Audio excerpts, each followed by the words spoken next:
Hi guys, it's me. I'm gonna be honest with you all. I'm very burnt out. I know I've only put out 2 videos in the past couple months, but those were big videos. From November to January, all I did was edit those X-Men videos. And I still need to recharge my batteries. But the problem is, I've kind of missed out on a lot of stuff. And you guys really like to bother me about it. So while I recharge my batteries here, we're gonna have a little Cosmonaut Catch-Up. So of course, this video is going to start with the one thing everybody's been asking me to review. Licorice Pizza. And I tricked you. It's a funny little prank. See, I don't really get to review good movies and shows on this channel anymore. So every once in a while I gotta slip in these little nuggets. And since Licorice Pizza just got nominated for some Oscars, I feel like I can finally talk about it. I like this movie. I think it's pretty good. I really like Paul Thomas Anderson's movies. I like There Will Be Blood. I really like Boogie Nights. This movie was a lot more like Boogie Nights than the other things. It's set in the kind of the same time period. It's like in the same geographic area. And it kind of has the same subject matter. It's a lot about complex interpersonal relationships, and I like movies like that. A lot of people probably look at this movie and they're like, oh, it's a love story. But I think it's a little more than that. This movie focuses on a 15-year-old boy who acts a little too old for his age, as he falls in love with a 25-year-old woman who acts way too young for her own age. And it's just about these two people who don't really know their place in the world, meeting each other and forming this relationship, and it's very interesting. It's definitely more comedic in tone. I'd say this is pretty close to just a comedy drama, more leaning towards the comedy. Do you know who my girlfriend is? Barbara Streisand? Barbara Streisand. Sand. Sand, yeah, like sands, like the ocean, like Barbara beaches. Streisand? No, like Streisand. Sand. I laughed a lot while watching this. The script is very funny. Some of the cameo actors are very funny too, though they get a little distracting. Every few scenes you get an actor who's very clearly just there to make you go like, hey, it's that guy. And it kind of pulled me out of the movie, and it's disappointing because this movie very much wants to immerse you in this time period and in this place in the United States.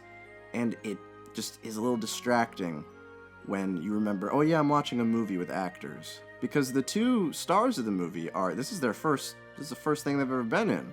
And they're really good in it. And it's nice to watch a movie that just isn't featuring an all-star cast, but this movie kind of is because the cameos are, fucking Bradley Cooper and Sean Penn and stuff like that. I will say, though, I kind of felt like an idiot because as I was watching this movie, I was thinking, wow, this kid, he's really giving me Philip Seymour Hoffman vibes. That's interesting. But yeah, pretty good movie. I'm gonna give it a 9.5 out of 10. Alright, you guys waited long enough. I'll talk about a cartoon now. This city was founded to be a bastion of enlightenment. Now, it may come as a surprise to some of you, but I actually play League of Legends. And I don't just play League of Legends. I play the fuck out of League of Legends. I've been playing since 2011. That is over 10 years of League of Legends. I played that shit when I was in high school. I am a grown man now. So, needless to say, I was actually really looking forward to this show. Riot has been teasing it for a good while, and it looked really cool. And surprise, surprise, the story and the characters and the whole production is just phenomenal.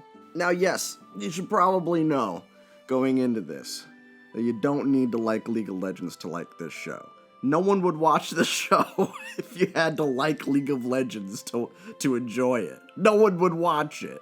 You don't need to know jack shit. In fact, they change established lore in the show. That's how much you don't need to know. But the show is surprisingly deep for what you'd expect it to be. It's not just, your standard Netflix cartoon. The subject matter can get surprisingly dark. People get fucked up in this show.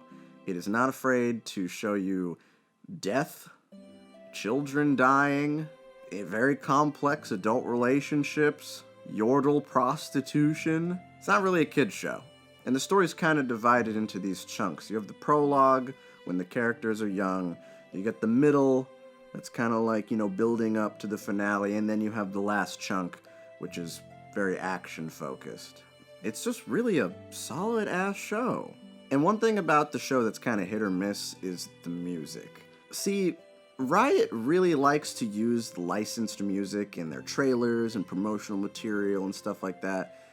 And sometimes it's good. And sometimes it's not.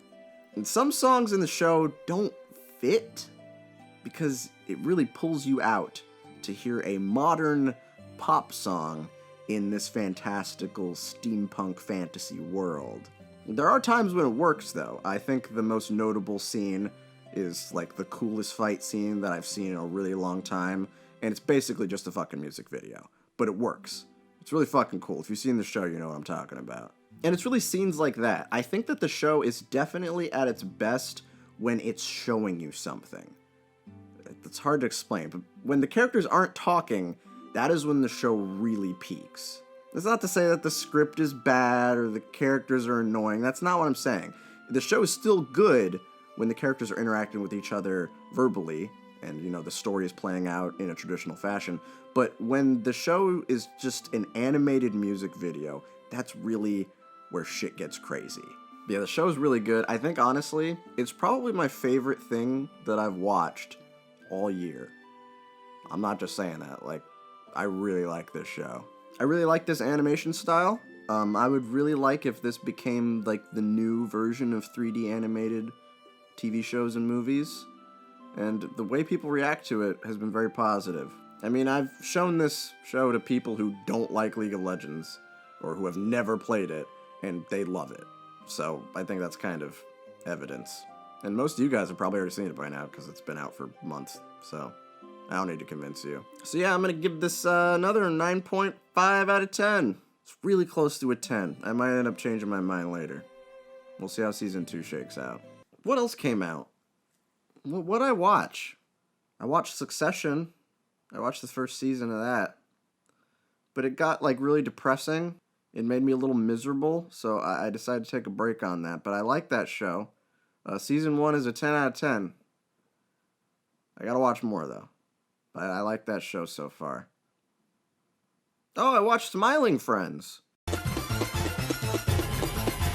Yeah, Smiling Friends is really good. I didn't hear about this show before. I don't really follow animation YouTubers that closely. But yeah, this show is really fucking funny.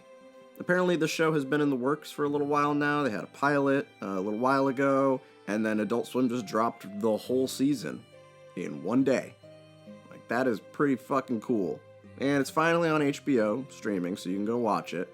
I don't really know what I could say about this show. I don't really like adult animation that much, but this show very much relies on internet brain rot. You have to be terminally online to appreciate this show 110%. There's a lot of internet voice actor cameos that are very fun to kind of pick apart and discover. What's wrong? Well, life's not going that great for me. My wife left me, my kids left me, my dog died from a broken heart last fall. I really like the dynamic between the two characters. You got the little pink dude, I think his name is Pim. He's very optimistic. He very much, likes his job of making people smile. And then you have the yellow dude who's kind of like a slacker and is just kind of there to do his job, but he doesn't really care about it too much. But they bounce off each other very well. You could tell that their rapport with each other is very natural. I'd like to think that there's a lot of scenes in the show that are improv, and that's at least how it felt to me. The Renaissance men are coming in town. Who are they? Who's the Renaissance man? It just says here that the Renaissance men are coming in town, and by the looks of it, it's super soon. It's really soon. Who are the Renaissance men? I don't know who they are. One thing, I think my favorite thing about the show, though, and I think a lot of people agree with me who have seen it, is that it blends animation styles in a really cool way. You have some fucking claymation characters.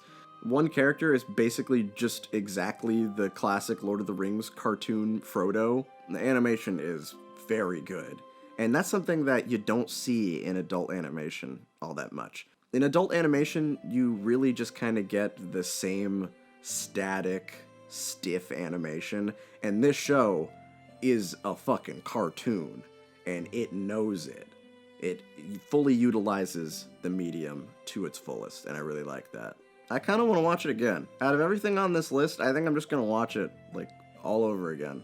I think I'm going to give it a 9. Yeah, so far so good on the list. I haven't really talked about anything I don't like. I should change that. Yeah, you guys really want me to talk about Hawkeye. I didn't really like Hawkeye that much. I'm sorry. This was a little disappointing to me. I was actually kind of looking forward to this show. Because, like, controversial opinion, I like Jeremy Renner as Hawkeye. I know a lot of people don't, but I just like him. I like a normal guy. You know, I've said this in other videos. I just like that one of the Avengers is just a dude. And I like that he has his family. That's different from the comics. And this show is very much channeling his comic run from, I think, like 2012, if I'm not mistaken. And there's a lot of scenes that are basically ripped straight out of that. But I don't know, it didn't really do anything for me. And I think it's mainly because this isn't a Hawkeye show. It's a Kate Bishop show. And that's fine. The thing is, Kate Bishop is probably the cutest and best character in the show, but they should have just called it Kate Bishop and Hawkeye or something like that. I don't know. The show's just not really about him. It's about her and her interactions with him. I mean, she gets, I think, most of the screen time, if I'm not mistaken. I wouldn't be surprised if she actually has more scenes than Clint in this show. And it's a very, like, low energy, low stakes MCU series, and I'm fine with those. Like I've said before, I'm okay when these MCU shows just explore a character that doesn't get a lot of attention. But this show doesn't really do that. This show didn't really give me more Clint that I haven't had before. I didn't see a new side of him. I kind of just saw the same old stuff. He was really kind of the secondary character here, like he is in the movies. I think I was kind of waiting for more to happen. Like, Yelena shows up. She was teased to do that in the end of Black Widow. But she doesn't really have that much of an impact on the story. The storylines don't really amount to much, so I didn't really care. But in the most baffling turn of events, spoilers, I guess, if you haven't seen it. I mean, if you haven't seen it by now, you probably don't give a shit. But, Kingpin's in the show as, like, the main villain. But that's kind of, like, generous to call him a main villain. Because he's really just in one episode for, like, a little bit. And he doesn't do anything. I mean it. He really doesn't do shit. He did not need to be there. He was really just in the show to give you a reason to watch the show and connect it to something else. And the thing is, I'm fine if a Marvel show isn't connected to anything else. I'm fine if they stand on their own and they tell a fun, tight story. But this is not a tight story. It's kind of meandering. It's really just Clint and Kate hanging out for a few days. It was just a little anticlimactic. I just didn't really get much out of it. I wouldn't say it's like a failure. Like, I did not actively hate watching it. It was kind of just a fun little Christmas chill-out TV show. I think in the final ranking, this is definitely lower than WandaVision, but higher than Falcon and Winter Soldier. A lot higher. I will say it's a lot higher. I did not like Falcon and Winter Soldier at all. I feel like I didn't say anything nice about this show. Kind of sounds like I hated it. But I didn't hate it. I do like Kate Bishop. I will say that. Her character is perfect in this show. It just kind of should have just been her show, if you ask me. It's funny, if the show was just named Kate Bishop, I would probably like it more. It's kind of weird. Hello, Editing Marky here. I was rambling so much that I forgot to actually give this a score. So, 5 out of 10.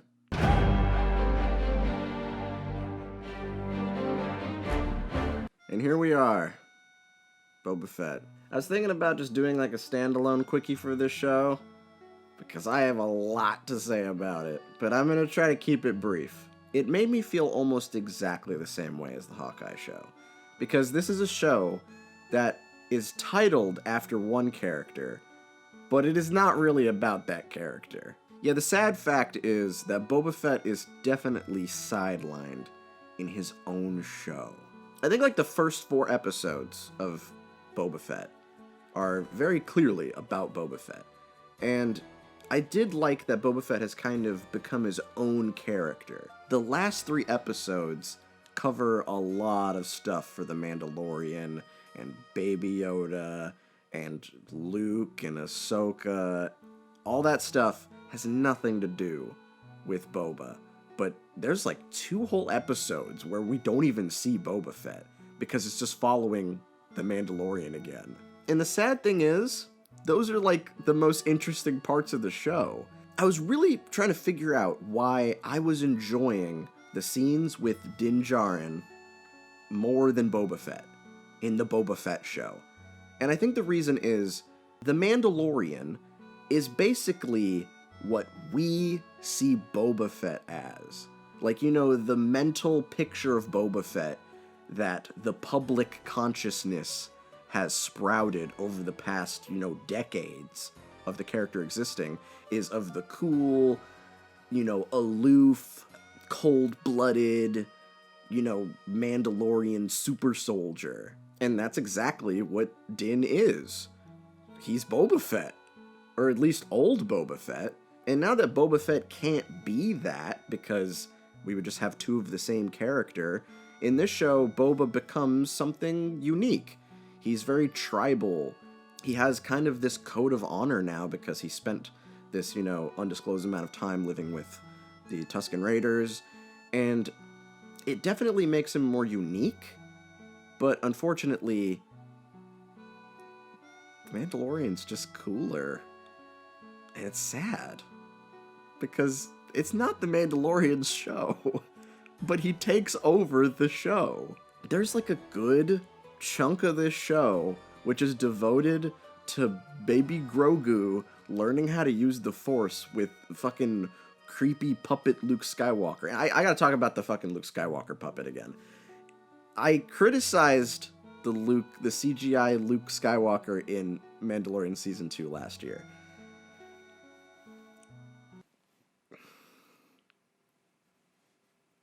I will say, the CGI face looks a lot better now. Visually, I kind of accepted it. It didn't look too Uncanny Valley, but where the Uncanny Valley kicks in is the voice. The voice is weird. His name was Yoda. He was small like you, but his heart was huge. And I didn't know why this was until I looked it up. Apparently, it's not a real human voice. They synthesized his face. You know, he's basically like a high-tech, you know, deep fake. And then they did the same with his voice. His voice is a vocal deep fake. It compiles all of the audio files of young Mark Hamill, and it spits out this Mark Hamill sounding voice, and it doesn't even really sound like 70s, 80s Mark Hamill. It sounds wrong, because it's not a real voice. All right, it's time to continue your training. Will I see you again? And it basically combines together to create the creepiest and most unnatural creature that I've seen in Star Wars. Like, seriously, if they want to make, like, a new trilogy and they want to have, like, a creepy villain, they should do this synthesized thing. Make, like, a fully CG face, make it horrifying, and just give it, like, this fucking synthesizer voice. It'll creep me the fuck out as much as Luke Skywalker did in this show. It is incredibly distracting. And it's sad, because I really think that Disney is going to keep trying to do this. They're going to keep trying to make fake Luke work. And there's always going to be something that we don't like. The reason that people like Baby Yoda is not just because he's cute. It's because he's a fucking puppet. He's tangible. We can literally see him in the scene. and it makes him more adorable. If Baby Yoda was just fully CG, people wouldn't think he's that cute, because it would feel manufactured. It would feel like it was digitally processed to make us think he's cute. I don't think Disney understands that people really like real things. And it's strange, because when they started the new trilogy, they tried to do all these practical effects, and they really wanted it to feel like the original trilogy, and yet they're doing shit like this. They don't seem to get what we actually want. And some people really like the Luke puppet. I mean, I kind of understand it to some degree. I would be lying if I said seeing Luke Skywalker swinging around a laser sword doesn't activate some sort of primal nostalgia deep in my soul. But I think I'd like it more if it was just a regular guy in a Luke Skywalker costume. I don't think there's anything wrong with that. Unfortunately, I think that Disney realizes that Rogue One did pretty well, and people liked Rogue One. And that movie had a CGI face monstrosity. And then Solo did not do very well, and that had a real person pretending to be a classic character.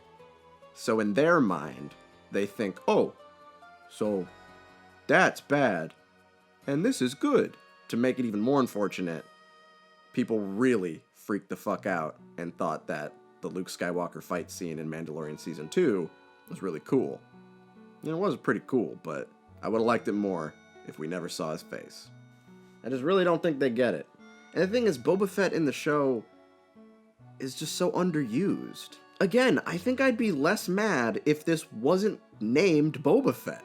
If you named this show like The Book of Tatooine, because it's mostly just in Tatooine, then I think I wouldn't mind that much.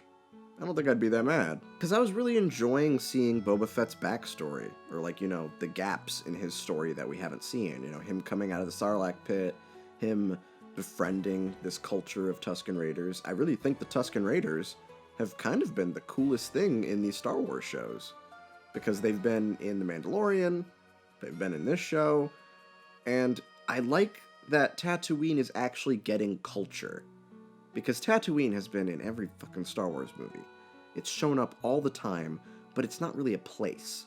But between Mandalorian and this show, you can tell that Tatooine has more of a culture forming. You know, they have practices in their society. Their government is weird. Their, you know, tribes outside of, you know, the main cities are developed. And I like that stuff. I think the best thing about these Star Wars shows is when they do world building. But really the main problem here is that this show doesn't know what it wants to be. Part of it is trying to juggle between flashbacks for Boba and showing what he's doing in, you know, the present day. But I think the story just isn't that complex. Boba just needs to earn respect in his town. And, like, the villains are very predictable. Cad Bane shows up to, again, do the same thing they did with Kingpin, show us a character that we want to see, and then underuse them. I don't know, though. The show really wasn't doing it for me. This one actively made me upset at some parts, and I'll say that Hawkeye didn't do that, but this show definitely did. But also, alternatively, I will say that there were scenes in this show that I did really like. I think that Din's whole episode that's like devoted to him, it's basically just a Mandalorian episode, and I like that show, so I really like this episode. It's kind of sad that he gets the coolest fight scene in the whole show, because I think Boba Fett kind of should have had the coolest fight scene in his show.